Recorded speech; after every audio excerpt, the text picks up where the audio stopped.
Welcome to DKV mathematics. इस video में हम बात करने वाले हैं रैंक ऑफ मैट्रिक्स यानी कि आव्यूह की कोटि किस तरीके से कैलकुलेट करते हैं डिटर्मिनेंट मेथड द्वारा।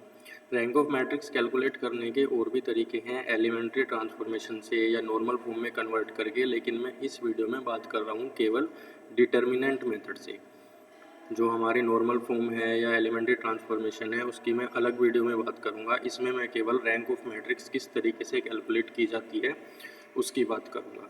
तो बाय एग्जांपल ही मैं इसमें जो है आपको स्टेप्स जो है बताता रहूँगा कि किस तरीके से हमें क्या करना है। जैसे हमारा ये एग्जांपल है, A is equal to 3 6 1 4 2 cross 2 की मैट्रिक्स है। तो डिटर्मिनेंट मेथड से हमें क्या करना है कि जो इसका हाईएस्ट ऑर्डर है उसी ऑर्डर का सबसे पहले आप डिटर्मिनेंट कैलकुलेट करें। तो डिटर्मिनेंट जब इसका कैलकुलेट करेंगे तो क्या होगा, 3 6 1 4 3 इंटू 4 माइनस 1 इंटू 6 यानी कि 12 माइनस 6 इक्वल टू 6। अगर ये डिटर्मिनेंट हमारा नॉन जीरो आ जाता है तो वो जो ऑर्डर होगा डिटर्मिनेंट का वही उस मैट्रिक्स की रैंक होगा। तो जैसे इसमें हमने देखा कि 2 क्रॉस 2 का हमारा डिटर्मिनेंट था और वो हमारा यहाँ पे नॉन जीरो आ गया। तो जिस ऑर्डर का ये डिटर्मिनेंट है, जिस ऑर्डर का ये डिटर्मिनेंट है वही हमारी रैंक हो जाएगा। यानी कि रैंक कितनी हो जाएगी, 2, क्योंकि ऑर्डर कितना था, 2 क्रॉस 2 था हमारे डिटर्मिनेंट का। ठीक है, और एग्जांपल इसके हम लेते हैं।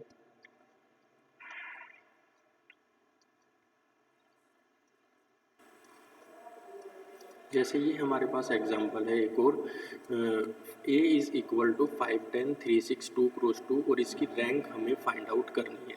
तो सबसे पहला स्टेप, जिस ऑर्डर की मैट्रिक्स होगी उसी ऑर्डर का हमें डिटर्मिनेंट लेना है और उस डिटर्मिनेंट को कैलकुलेट करना है। तो यहाँ पे 2 क्रॉस 2 की मैट्रिक्स है तो 2 क्रॉस 2 का ही हमने डिटर्मिनेंट लिया। तो इसका डिटर्मिनेंट ओपन करेंगे तो 5 इंटू 6 माइनस 10 इंटू 3 यानी कि कितना आ गया, 0।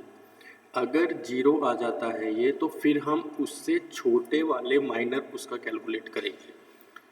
तो जब इस मैट्रिक्स में छोटे वाला माइनर लघु सारणिक जिसे हम कहेंगे उसे कैलकुलेट करेंगे तो उस केस में यहाँ पे क्या रहेगा, ये 5 ही रहेगा, यहाँ ये 10 होगा क्योंकि इससे छोटा तो ये जा नहीं सकता, 3 रहेगा, 6 रहेगा।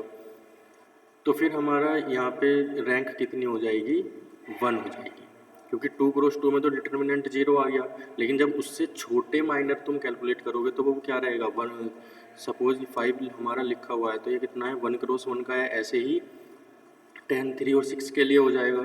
तो इसका ऑर्डर कितना है, 1 है। तो इस मैट्रिक्स की रैंक कितनी हो जाएगी, 1।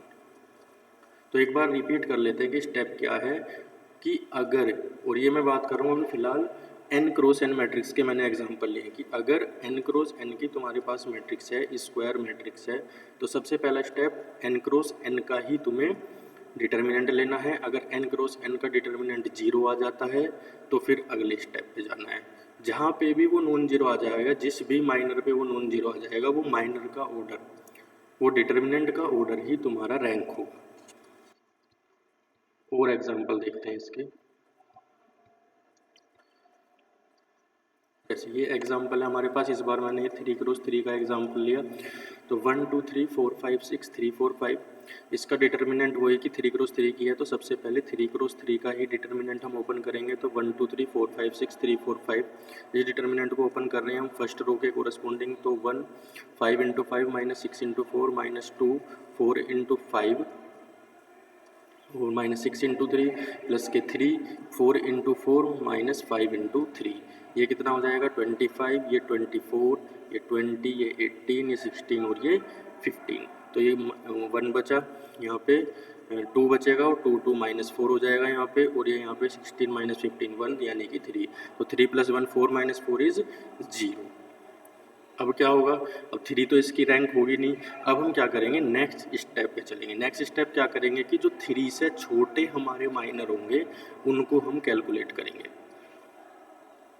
क्योंकि 3 क्रॉस 3 का अगर हमारे पास 0 आ गया है तो हमारी जो रैंक होगी वो, हमारी जो रैंक होगी वो 3 तो नहीं होगी। Since determinant 3 cross 3 is equal to 0, therefore rank of A is not equal to 3। अब दो पॉसिबिलिटीज़ हैं कि या तो 1 होगी या 2 होगी। तो पहले हम क्या करते हैं कि कोई हम माइनरी 2 क्रॉस 2 का चेक करते हैं। तो 1 2 4 5, सपोज हमने ये इसे बी लेट कर लिया, डिटर्मिनेंट ऑफ बी।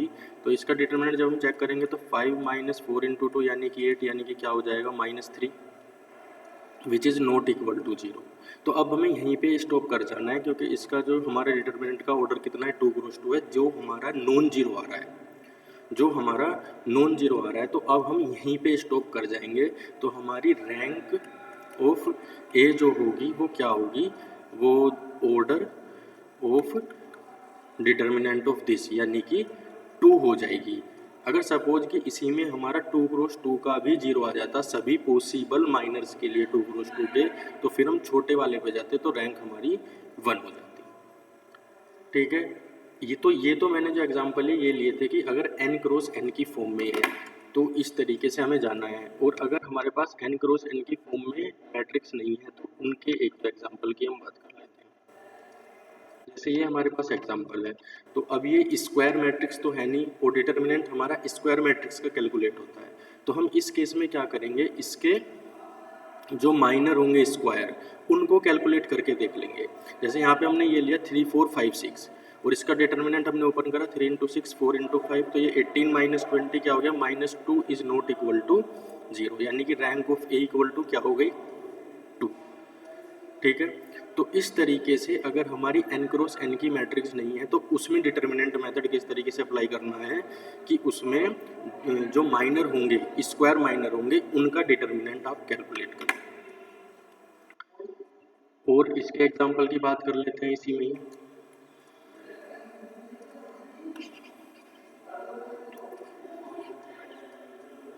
सपोज यही मैट्रिक्स है और इसी में ही मैं इसमें बढ़ा देता हूँ कि 1 2 0 1 इस तरीके से। अब ये भी हमारी कोई n क्रॉस n का डिटर्मिनेंट तो है नहीं है पूरा का पूरा। वेट 1 2 3 किस ऑर्डर का होगा, 3 इंटू 4 ऑर्डर का, तो n क्रॉस n का तो ये है नहीं। तो इस केस में भी हमें क्या करना है कि जो सबसे बड़ा हमारा स्क्वायर माइनर बन सकता है वो चेक करना है। तो अगर इसमें हम बात करें तो क्या होगा, 3 क्रॉस 3 का रहेगा। तो यानी कि इसमें अगर मैं बात करूं तो a इक्वल टू हमें क्या कैलकुलेट करना होगा, 3 4 2 5 6 6 और 1 2 0। इसका डिटर्मिनेंट आप ओपन करें 3, तो ये कितना हो जाएगा, 0 माइनस के 12 माइनस 4, 0 माइनस के 6 और प्लस के 2, 10 माइनस 6। तो इसमें हम बात कर रहे हैं तो 3 0 माइनस 12 माइनस 4 0 माइनस 6 2 10 माइनस 6, ये कितना हो जाएगा, माइनस के 36, ये प्लस के 24, ये प्लस के 8, और ये जो भी क्वांटिटी होगी वो हमारी नॉन जीरो होगी।